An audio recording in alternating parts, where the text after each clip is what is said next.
East Corridor. Late evening. The Northern Vale Palace had settled into its nighttime register. Distant footsteps, the low burn of wall torches, the particular silence of a building full of people pretending not to exist after dark. Outside its walls, the kingdom breathed differently. In the lower city, the night markets were still running. The smell of roasted grain and tallow candles drifting up through the cold air to the palace gates that separated that world from this one, as completely as a different country. Out beyond the city, in the packed territories that Zion had held together through 7 years of careful alliance building and 2 of outright war, the border fires burned in their watchtowers. The kingdom was not at peace. It was at the particular tension that preceded peace, held steady by one man's authority and the specific, fragile trust of 6 allied packs who had agreed to follow an alpha king they respected, but would not automatically follow his successor. None of that was Nara's concern. She was a cook. She carried soup. She was not running. She was standing perfectly still, back pressed to cold stone, a tureen in both hands, breathing so carefully that the air barely moved. She could not see their faces, only hear their voices, unhurried, certain, the voices of people who never considered who might be listening, because the people who might listen did not count. She heard forged. She heard timeline. She heard the king's name spoken like a problem already solved. Then she heard execution. Footsteps faded. Silence returned. Nara walked back to the kitchen, set the tureen down, stood at the fire without moving. Just a cook in an apron. No witnesses. No fanfare. She had no idea yet what it was going to cost her. The fires in the East Kitchen never truly died. Nara had learned that in her first week, that the palace ran on heat the way it ran on pack hierarchy. Quietly, constantly, without acknowledgement or gratitude. At the top, the Alpha King and his bloodline. Below them, the nobility and the ranked alphas who formed the court's inner structure. Below them, the beta staff, stewards, administrators, senior guards, who managed the machinery of daily governance. And then, at the invisible bottom layer where the actual work got done, the Omegas, the cooks, the cleaners, the laundry workers, the invisible hands that kept everything running so that everyone above them could pretend the warmth simply existed. In the pack territories beyond the palace walls, Omegas had more. Small businesses, family holdings, the protection of pack bonds that gave them standing in their communities. Nara had grown up in the East Territory, the third daughter of a miller in a village where her Omega status meant hard work and modest expectations, but not erasure. She had come to the palace at 19, following a recommendation from a district steward who had tasted her cooking at a pack gathering and seen an opportunity. She had understood within her first month that the palace was not the pack territories. Here, the hierarchy was not a social custom. It was architecture. It was load-bearing. It held the building up. She had spent 3 years learning to live inside it without being crushed by it. 4:53 in the morning and she was already at the block, breaking down a haunch of venison with the calm of someone who had done it 1,000 times because she had. Around her, the kitchen breathed itself awake, junior Omegas filtering in with sleep-creased faces, the head cook barking inventory at a boy who was nodding without listening. Nara did not look up. She knew the sound of every footstep in this kitchen and what each one meant. She knew which stewards reported upstairs and which could be managed with a well-timed compliment. She knew that the Alpha King's scent, something like cold iron and winter pine, distinctive enough that even Omega's 2 floors below the royal wing registered it without meaning to, moved through the East Corridor every morning between the 5th and 6th bell, and she had quietly rearranged her route 3 months ago so their paths would not cross. She told herself it was efficiency. She had been telling herself a great many things for 3 months. She knew the guard rotation on the East Wing changed at the 6th bell and left a 4-minute gap she had never used and cataloged anyway, and the way you catalog exits in a room you hope never catches fire. She knew which council members took which corridors. She knew that the Northern Vale's 6 allied pack representatives attended court every 3rd month and that those weeks the palace ran at twice its normal tension because Zion was managing not just a court, but a coalition. 6 pack leaders who had sworn fealty to his crown and would transfer that fealty to his successor only if that succession was clean, legitimate, and above suspicion. She knew, in other words, exactly what would happen to the kingdom if its Alpha King were removed on a treason charge. not just a change of ruler. The fracturing of 7 years of careful alliance, civil war possibly. Certainly the kind of instability that the kingdom's enemies, and there were enemies. She had heard enough corridor conversations to understand that the Northern Vale's eastern border remained contested, would move to exploit within weeks. She knew all of this. She kept none of it in the part of her mind where she kept things that mattered to her.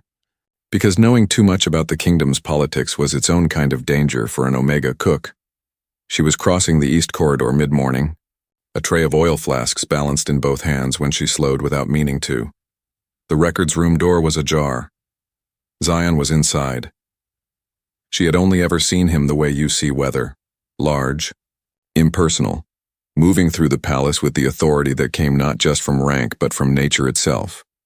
An alpha among alphas, the kind of dominance that did not need to announce itself because every instinct in the room was already paying attention. But this was different.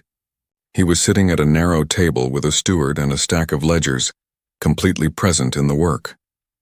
Asking precise questions, making notes in a hand that was smaller and neater than she would have expected from a man built the way he was built. She kept moving. She was 3 steps past the door when she felt it, that particular shift in a room's attention when someone inside it looks up. She did not turn around. She kept her pace exactly even, turned the corner, and did not breathe properly for another 30 seconds. She had been telling herself for 3 months that the corridor meant nothing. It had been an accident. She had turned a corner, and he was simply there, closer than protocol should have allowed, and for 4 seconds neither of them moved. His scent hit her first, that cold iron and winter pine sharpening into something almost unbearably present at close range, and she felt it in her sternum like a struck bell. An Omega response to an Alpha, she told herself. Biology, instinct. The pack bond recognition that all Omegas carried in their blood, responding automatically to dominant Alpha proximity, nothing more. Then his expression closed like a door being bolted from the inside, and he moved past her without a word, and she had stood in that corridor a moment longer than she should have. Breathing carefully, telling herself it was nothing every morning since. Decreasing conviction. She had heard distantly and without seeking it, that Prince Rennick had returned to court 2 weeks prior, the younger brother, charming where the king was closed, restless where the king was still, the kind of alpha who wore his rank like an invitation rather than a wall. The kitchen staff spoke of him with the particular warmth reserved for powerful men, who occasionally remembered that other people existed.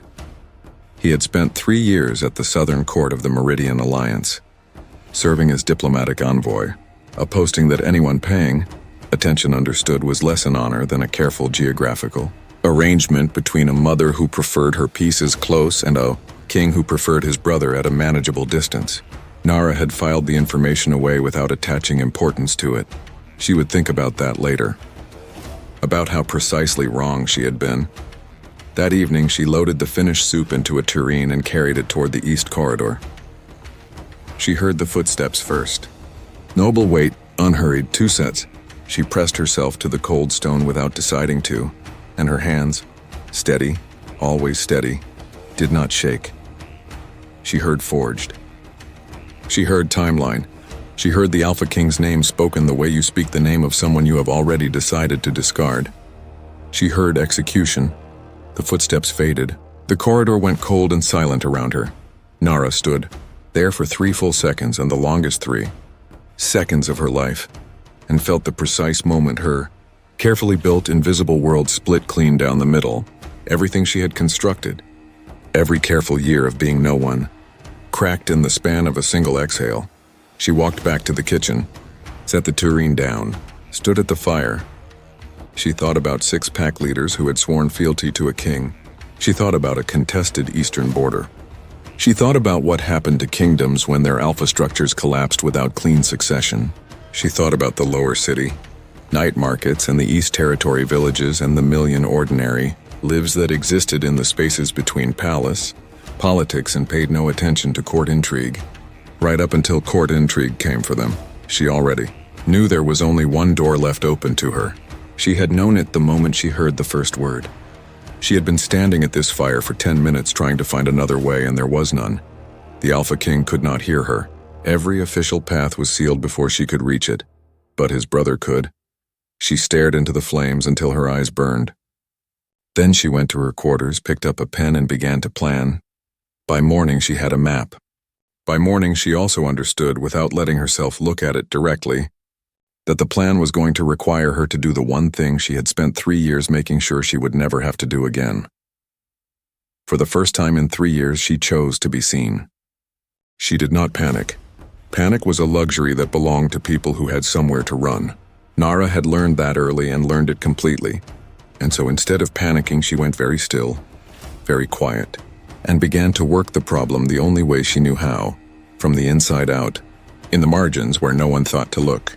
3 days, same routes, same trays, same downcast eyes and unremarkable face. But underneath the stillness, she was pulling threads, testing seams, pressing carefully against every surface of what she had heard, until the shape of it became undeniable. The forgery was real. She found the evidence not in any single dramatic moment, but in the accumulation of small wrongnesses that only someone who had spent 3 years memorizing this palace's rhythms would even notice. A council clerk leaving the records annex at an hour that served no administrative purpose. A wax seal on a supply requisition that was fractionally the wrong shade of red. New ink in an old stamp. A name on a delivery manifest that did not match the handwriting of the steward who supposedly signed it. Small things. Invisible things. Things that added up to a man's death and a kingdom's unraveling if she did nothing. She understood the full weight of that second part now, in a way she had not fully allowed herself to on the first night. Zion's execution on a treason charge would not simply remove a king. It would detonate every alliance he had spent 7 years building. The six-pack leaders who had agreed to follow the Northern Vale crown had agreed to follow him, his judgment, his authority, his specific quality of leadership that had ended 2 years of border war and created the fragile, functional peace that the kingdom currently ran on. Rennick had spent 3 years at a southern court learning diplomacy from people who did not share the Northern Vale's pack customs or political structures. The allied packs would not follow him automatically. Some would not follow him at all. She had heard enough. She understood enough. The stakes were not merely one man's life. The timeline was weeks. Not months. Weeks. On the 4th day she walked to the royal wing. She had rehearsed it. She had a reason prepared, a plausible errand, the particular expression of respectful deference she had spent 3 years perfecting. She made it as far as the outer corridor before the guard stepped into her path. Not roughly, not unkindly, because there was no need for either. The hierarchy was its own enforcement. A steward appeared from a side door with the practiced efficiency of someone whose entire function was to prevent exactly this kind of interruption. The king did not receive kitchen. Staff. She asked about a written communication, a formal process, anything. The steward's expression did not change, but something behind his eyes did. A flicker of something that was not quite contempt, but lived in the same neighborhood. He told her the king's schedule was managed at the senior council level. He told her to return to her duties. His tone was the tone of a door closing. Then at the far end of the corridor, a door opened briefly, just long enough for her to see him. Zion. His back, his shoulders, the particular stillness of a man deep in thought, unguarded in the way powerful people are only unguarded when they are certain no one beneath their notice is watching. The door closed. He never knew she was there. She walked back to the kitchen and stood at the fire and felt something she could not afford to feel. The specific grief of being invisible to the one person she was trying to save. She pressed it flat, filed it somewhere she would deal with later. When later existed. The front door was sealed. Every official door was sealed. She was an Omega cook with no rank, no allies, no formal authority, and a piece of information that could unravel everything. If she could find a single person powerful enough to act on it who would actually hear her. She began thinking about the other doors. That night she sat in her quarters, with a single candle burning low and a piece of paper she would destroy before morning. She wrote the names carefully. A sympathetic counselor. No, already compromised, she had seen the handwriting. A senior guard captain. She wrote Captain Aldrich and then paused. Valdris's preferred escort. A man she had observed across 3 years whose loyalty ran not to the crown, but to whoever held the purse behind it. She crossed him out. Too dangerous, too directionally wrong. A palace physician with the king's private ear, possibly, but the access was impossible and the risk catastrophic if she was wrong. One by one she worked through them. One by one the doors closed, until she was left with the candle burning lower and the paper nearly full, and one name she had been refusing to write since the moment she understood what she had heard. She had been refusing it because writing it would make it real. Writing it would mean committing to something she could not undo, something that would require her to use herself as the weapon in a way that had nothing to do with knives or poison and everything to do with the parts of her she had kept most carefully locked away. She picked up the pen, she wrote it. Rennick, she underlined it once. Then she sat very still and looked at that name in the candlelight and understood, with the cold clarity of someone who has just stepped off the edge of something, that the plan she was already building in the back of her mind was going to work. She also understood something else. Something she would not write down.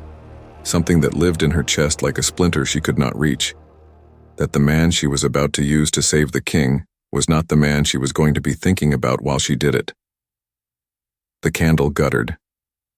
The room went dark.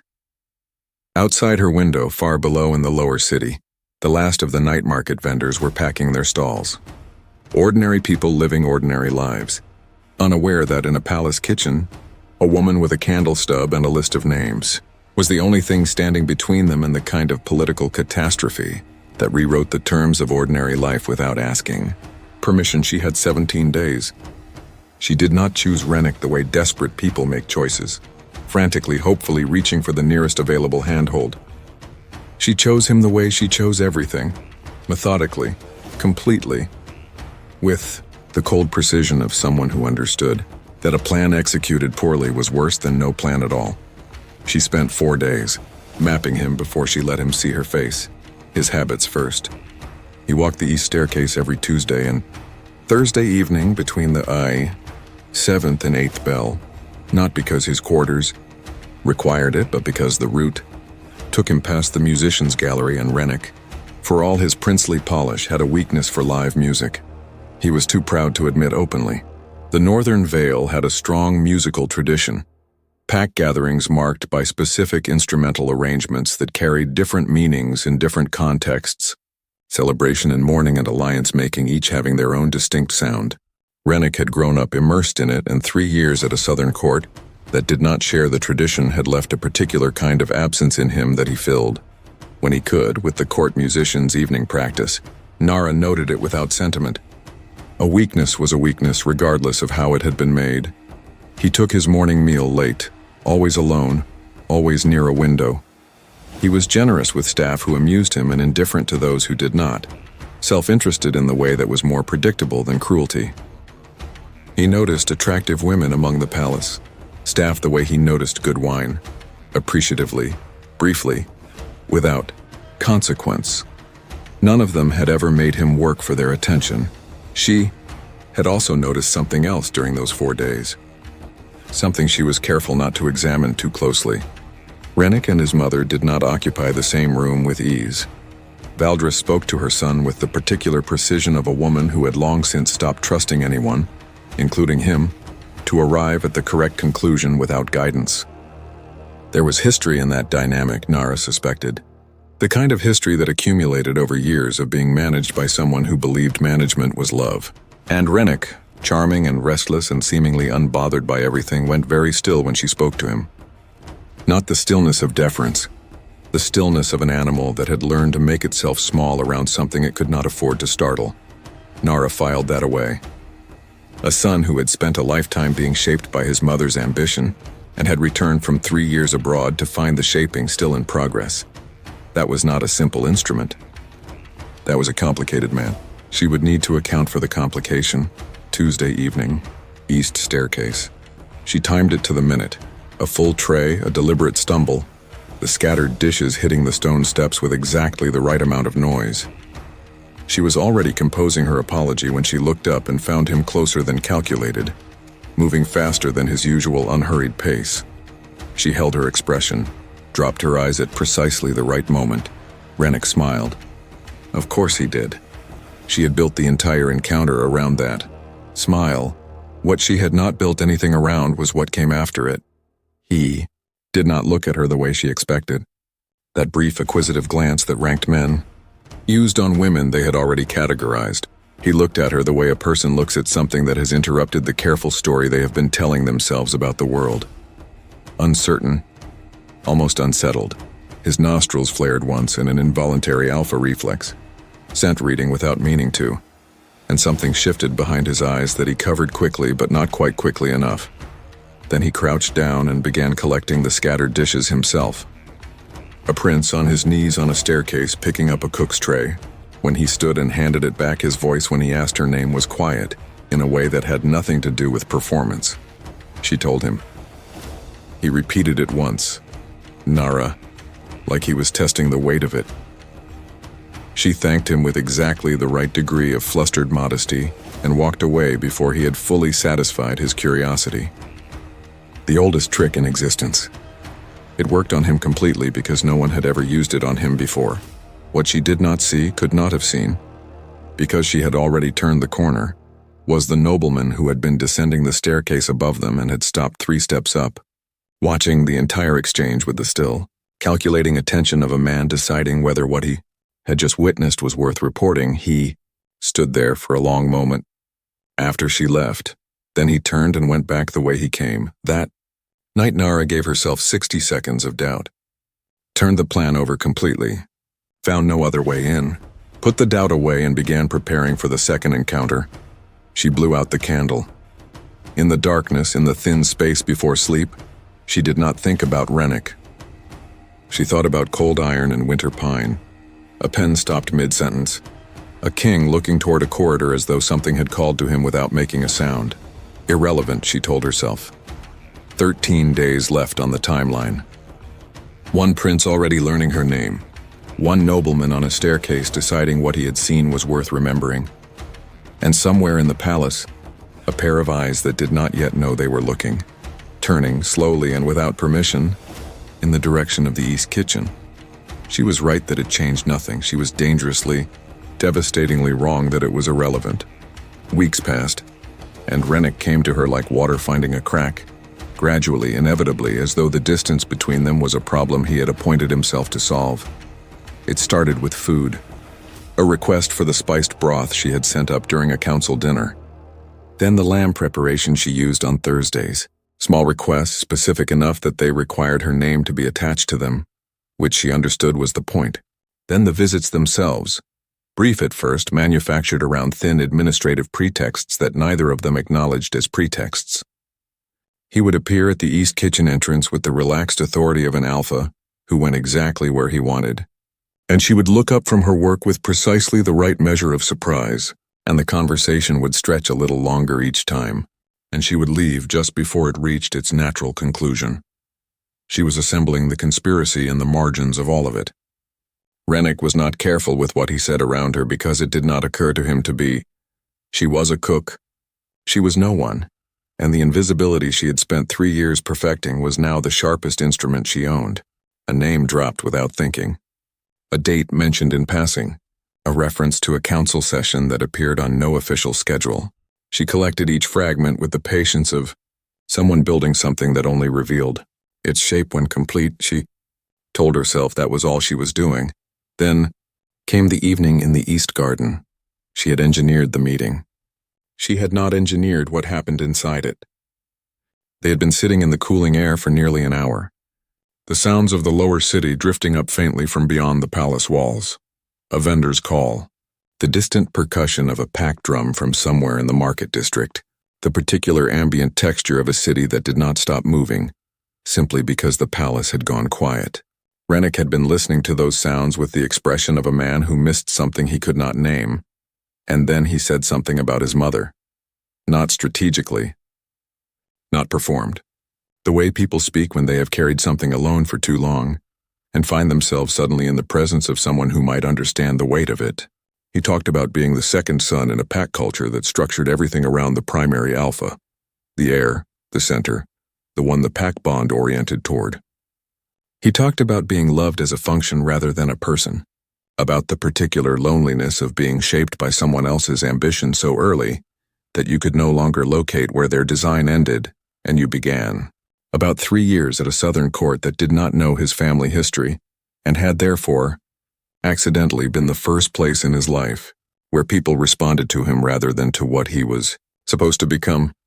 His voice when he said it was not a prince's voice at all. Nara walked back to the kitchen afterward and stood at the fire and felt something land in her chest that had no strategic value whatsoever. Not sympathy performed for his benefit. Recognition. The real kind. The kind that arrives without permission and refuses to be filed away cleanly. She knew exactly what it was to be valued for a function rather than a self, to be useful rather than known. She had grown up in the East Territory where her Omega status had meant competent and hardworking and good marriage material, and never once simply herself. She pressed it flat. She had work to do, but Rennick was not the only thing she could not fully control. Palace gossip moved fast and it moved upward, and the whisper that the Alpha King's brother had developed a notable interest in an Omega cook reached Zion within a fortnight. She knew this not because anyone told her, but because Zion began appearing in spaces where he had no reason to be. The East Corridor during supply hours. The garden on Tuesday evenings when his established route ran the other direction entirely. On the 2 occasions their paths crossed in these not coincidental spaces, his scent reached her before he did. That cold iron and winter pine, closer than it should have been, close enough that her Omega instincts registered it as deliberate whether her mind was ready to or not. He never looked at her directly, which meant he always knew precisely where she was. She catalogued it. Filed it under do not examine until the work is done, because if she let herself fully understand what an Alpha King rerouting his evening walk to pass within proximity of an Omega cook actually meant, if she let that ember in her chest respond to what it was clearly recognizing, she would not survive what still needed doing. 9 days left on the timeline. The forgery nearly complete, and a nobleman who had watched her on a staircase 3 weeks ago had been seen twice now in quiet conversation with Valdris's personal steward. He had decided what he saw was worth reporting after all. She was crossing the main courtyard at dusk, moving between duties, deliberately unremarkable among a dozen other staff, when something made her look up. Zion was on the upper balcony with 2 advisors. He was holding a document. He should not have been able to find her among the bodies below. She was no one, she was nothing. She was exactly as invisible as she had spent 3 years becoming. He was looking directly at her, not in her direction, at her, with the full, unguarded attention of a man who had stopped pretending he did not know where she was. 4 seconds. Then an advisor spoke and he looked down at the paper and did not look up again. Nara walked through the far gate and did not stop moving. She did not see what happened on the balcony after she left.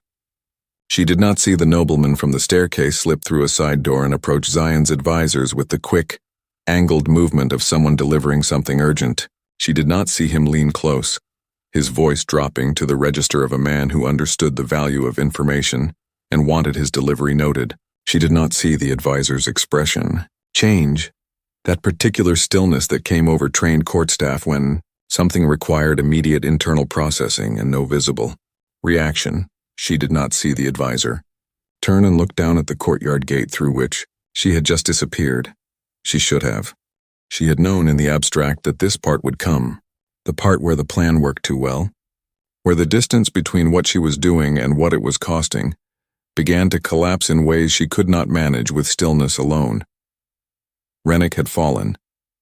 Not gradually, completely, the way structures fall when the load-bearing wall finally gives. She could see it in the way his face reorganized itself when she entered a room. A subtle, involuntary shift that he was not yet aware he was making. He had stopped performing charm around her and started doing something far more dangerous, which was simply being himself. He brought her things. Small things, thoughtful things. A jar of a spice from the southern markets that she had mentioned once in passing. A book with a passage marked that he thought she would argue with.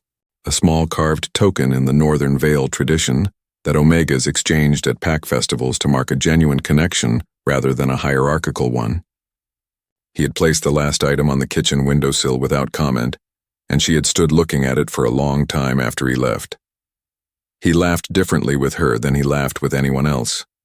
Easier and less constructed, And the staff had noticed, and the staff talked, and the talk had reached Valdris. Nara knew this because Rennick had been 4 days late to a council meeting that formed part of the forgery timeline. She knew because he had raised a procedural question in session that had no purpose except to delay. She knew because the plan she had built to save the king was now being quietly, unwittingly disrupted by the man she had built it around. And the reason was her. And she could not look at that directly or she would not be able to keep moving. 6 days from the evidence. 6 days. Then came the morning in the Great Hall. Routine.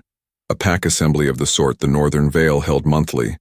The nobility and senior staff gathered while the Alpha King conducted court business. The catering staff attended to clear the remnants of the morning meal. The hall itself was one of the palace's oldest spaces.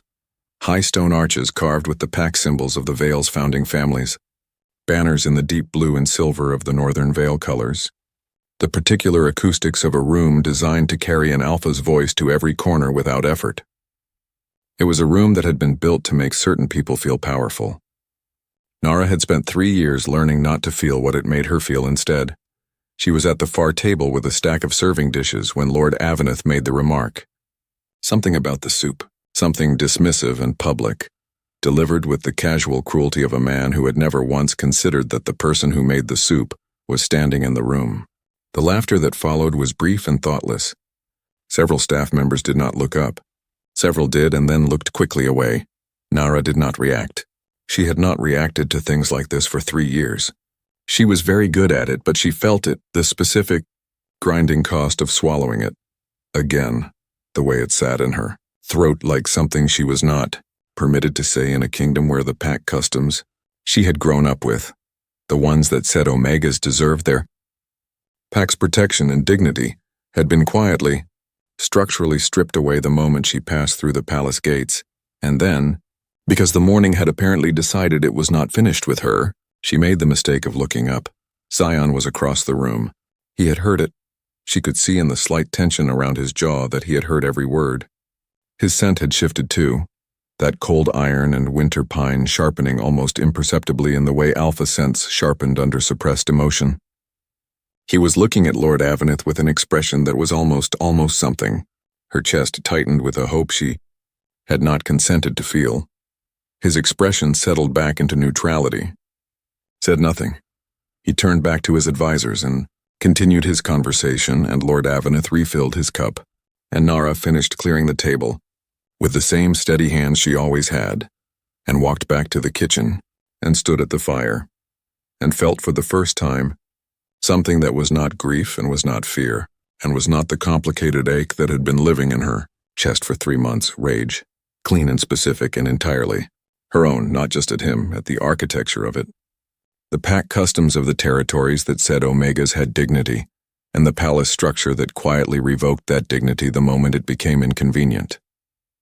The system that had made his silence the correct political choice. The 3 years she had spent making herself small enough to survive in a space that had never been built to hold her. The ember that had been burning since a corridor in 4 seconds and a man's pen stopping mid-sentence. Burning still, even now, even after this, which was the most enraging thing of all. 6 days. The evidence almost within reach. A plan that was working and a king worth saving and absolutely no margin left for feeling any of this. She was still standing at the fire when she heard footsteps in the east garden. She did not move. The footsteps stopped. Then without asking, Rennick sat down on the low wall beside her and said nothing for a long while, which was somehow the most unbearable thing he had done yet. The silence between them was not uncomfortable. That was the problem. It was the easiest silence she had inhabited in 3 years, and she had not chosen it, and could not afford it, and could not bring herself to end it. Then, without looking at her, he said, "You seem like someone who has been let down by someone they didn't want to need." Nara said nothing. She did not leave either. Above them, in the palace, a light burned late in Valdris's private chamber. The nobleman who had watched a staircase encounter 3 weeks ago was inside that chamber now, seated across from the Queen Mother, his voice low and his hands still in the careful way of a man delivering information he knew would be used as a weapon. Valdris listened without expression.